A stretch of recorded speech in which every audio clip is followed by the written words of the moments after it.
मैंने जैसे ही पर्स खोला तो पर्स में पैसे नहीं थे, लेकिन एक डायरी थी। तब मैंने सोचा कि चलो पैसे नहीं हैं तो क्या हुआ, डायरी तो है, डायरी में तो सब लिखा ही होगा किससे कितने पैसे लेने हैं। यह सोचकर मैं खुश था, लेकिन मैं गलत था। जब मैंने उस छोटी सी डायरी का पहला पेज खोलकर देखा तो वहाँ पर जो लिखा था, तो उस डायरी में कुछ हैरान कर देने वाला लिखा था। डायरी में जो लिखा था उसे पढ़ने के बाद तो मेरे होश ही उड़ गए थे, क्योंकि मैंने जैसे सोचा था वैसा डायरी में कुछ भी नहीं था।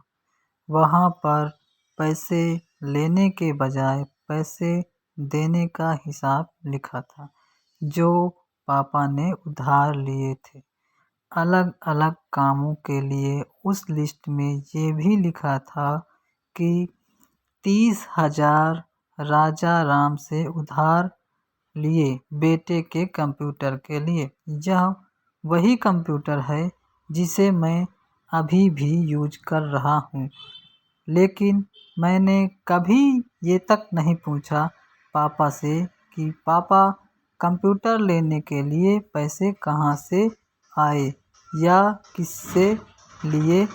लेकिन आज पता चल रहा है। कील मेरे पैर में बार बार चुभ रही थी, तो मैंने उन जूतों को उठाकर देखा तो जूते का तल्ला टूटा हुआ था। फिर मुझे याद आया कि मम्मी जब भी नया जूता लेने को बोलती तो पापा बोलते कि अभी तो लिया था, अभी तो नए हैं। मुझे कुछ समझ नहीं आ रहा था कि अब मैं क्या करूं। फिर मैंने आगे की डायरी के पन्ने को खोला तो उसमें लिखा था कि 60,000 दयाराम से लिए बाइक के लिए उधार। इतना देखते ही मेरी आंखें भर आई और मैं जैसे का तैसा भागा घर की तरफ, तो पापा घर पे नहीं थे।